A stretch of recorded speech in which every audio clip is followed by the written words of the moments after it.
22 जनवरी को राम मंदिर की प्राण प्रतिष्ठा से पहले ही प्रधानमंत्री नरेंद्र मोदी 30 दिसंबर को अयोध्या आ रहे हैं और उनका एक लंबा चौड़ा कार्यक्रम भी है, रोड शो भी है, जनसभा भी है, एयरपोर्ट का उद्घाटन भी है। इस दौरान सुरक्षा के क्या इंतजाम रहेंगे, हम बात करते हैं यूपी के स्पेशल डीजी प्रशांत कुमार जी से। प्रशांत जी, चूँकि बहुत हाइप है इस प्रधानमंत्री के दौरे को लेकर, अयोध्या सांकेतिक है, रोड शो भी है, बहुत सारे कार्यक्रम हैं, उस लिहाज से सुरक्षा भी एक बड़ी चुनौती होगी। अभी तक के प्राप्त सूचना के अनुसार 22 जनवरी को प्राण प्रतिष्ठा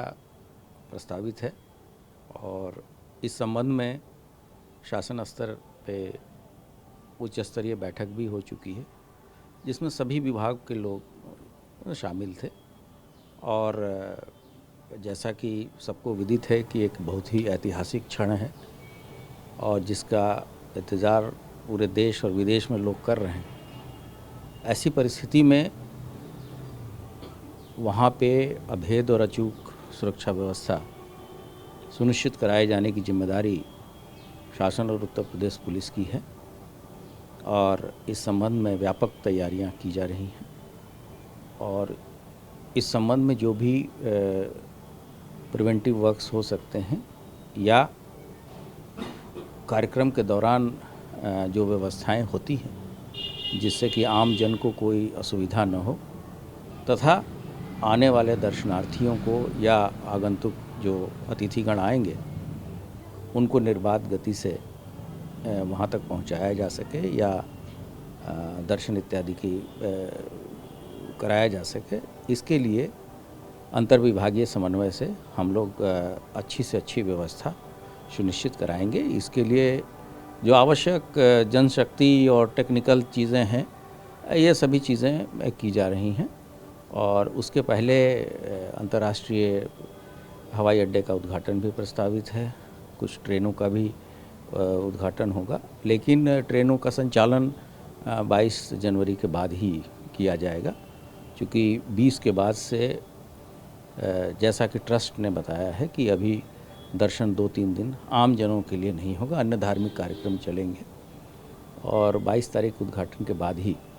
आगे की कार्रवाई की जाएगी। सर, जो 30 दिसंबर को है उसमें एक रोड शो भी है,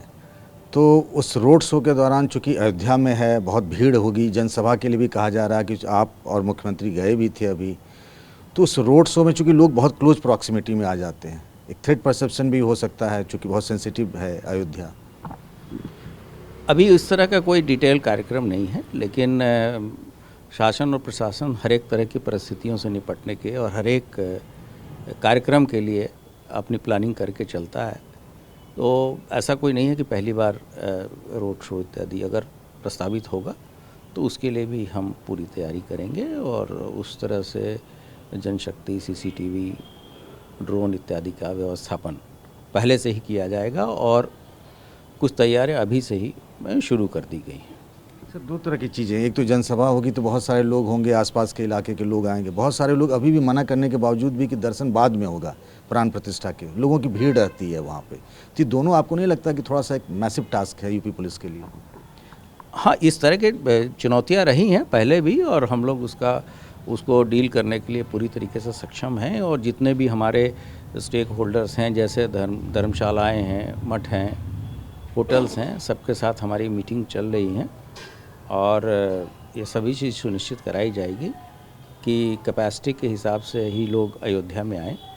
और दर्शन करने के बाद से या निर्धारित अवधि के बाद वो लोग सुचारू रूप से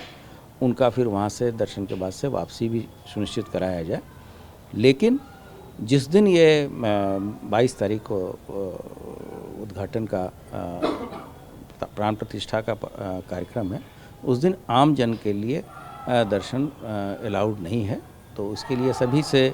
रिक्वेस्ट भी किया जा रहा है और लोगों से प्रार्थना भी की जा रही है कि उस दिन यहाँ पे ज़्यादा से ज़्यादा संख्या में ना आए, जिससे कि किसी को कोई असुविधा न हो। सर, एडिशनल फोर्स डिप्लॉयमेंट की भी ज़रूरत पड़ रही होगी आपको, चूँकि दोनों तरह की चुनाव, बहुत सारे वीआईपीज होंगे, जो अभी बताया गया कि मुख्यमंत्री की तरफ से जानकारी दी गई कि 100 से भी ज़्यादा प्लेन 22 को आ सकते हैं और 30 से एक तरह से मोमेंटम बन जाएगा, तो पूरे पुलिस फोर्स को वहाँ आपको एडिशनल 1 महीने तक कम से कम रखना पड़ेगा। जी, वो ये तो ये तो बट नेचुरल है कि सभी चीज़ें की जाएं और उस संबंध में ऑलरेडी हमारी कार्रवाई शुरू हो चुकी है। अगर बाहर से भी चार्टर्ड प्लेन्स आती हैं तो उनके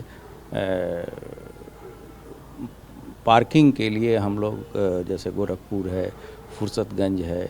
वाराणसी है,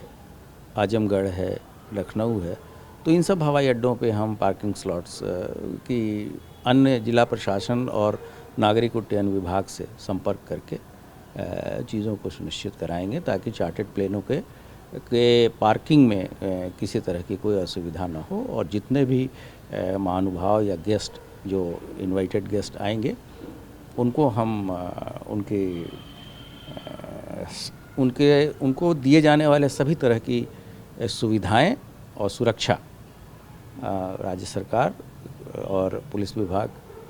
तथा अन्य विभाग मिलकर सुनिश्चित कराएंगे। आखिरी सवाल ये था कि इस हर जगह पे राम की पैड़ी हो, मंदिर हो, इन सब सारी जगहों पे तो क्या उनकी मॉनिटरिंग के लिए कि क्या मूवमेंट है, कोई एक कंट्रोल रूम अयोध्या में या फिर आपके अपने पुलिस हेडक्वार्टर में इस तरह के 24/7 मॉनिटर किया जा सके, इसकी व्यवस्था अलग से की जा रही है क्या? हाँ, वो इंटीग्रेटेड कंट्रोल रूम की सुविधा रहेगी जहाँ हर एक विभाग के लोग इन चीज़ों को देखेंगे कि किसी भी तरह की आकस्मिक स्थिति से निपटने के लिए वहाँ सक्षम अधिकारी मौजूद रहेंगे और हम अपने कम्युनिकेशन प्लान भी उस तरह से तैयार कर रहे हैं कि कोई भी किसी भी तरह की चीज़ों को हम अपने डाउन द लाइन नीचे तक अपने कांस्टेबल तक तत्काल कंट्रोल रूम से उनको मैसेज पहुंचा सकें और इस सभी व्यवस्थापन का मूल उद्देश्य ये है कि जो भी अतिथिगण आ रहे हैं या जो भी व्यवस्थाएं होनी हैं उसमें जो स्टेट गवर्नमेंट की तरफ से जो बेस्ट फुट कहते हैं ना बेस्ट फुट फॉरवर्ड, हम बेस्ट फुट फॉरवर्ड रखेंगे और बेस्ट से बेस्ट शो। आपने देखा होगा कि यहाँ जब 2019 में कुंभ हुआ था तो कितना भव्य, दिव्य और सुरक्षित कुंभ हुआ था और उसी तरीके से जो